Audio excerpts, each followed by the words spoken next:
কি কি কারণে সিজদায়ে সাহু করতে হয়? নামাজের মধ্যে কোনো ওয়াজিব একেবারে তরক হলে,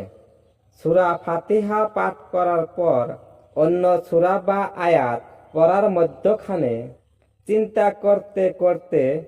3 তাসবিহ পর্যন্ত বিলম্ব ঘটলে, কেরাতের আগে রুকু করলে, এক রাকাতে দুবার রুকু করলে, সূরা ফাতিহার স্থলে তাশাহুদ পাঠ করে ফেললে, সূরার মধ্যে ভুল করে ফেলার পর ঠিক করে নিতে নিতে 3 তাসবিহ পরিমাণ বিলম্ব করলে, ভিতর নামাজে দোয়ায়ে কুনুত পাঠ করার পূর্বেই রুকুতে চলে গেলে, 3 বা 4 রাকাত বিশিষ্ট নামাজের মধ্যে 2 রাকাত আদায় করার পর বসে তাশাহুদ পড়ার সাথে সাথে ভুলক্রমে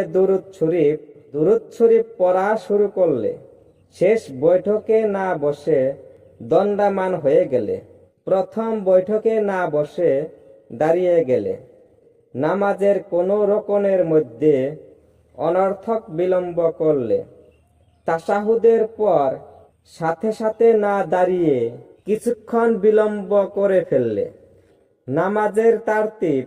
ঠিক মতো রক্ষা না করলে, অর্থাৎ রুকুর পূর্বে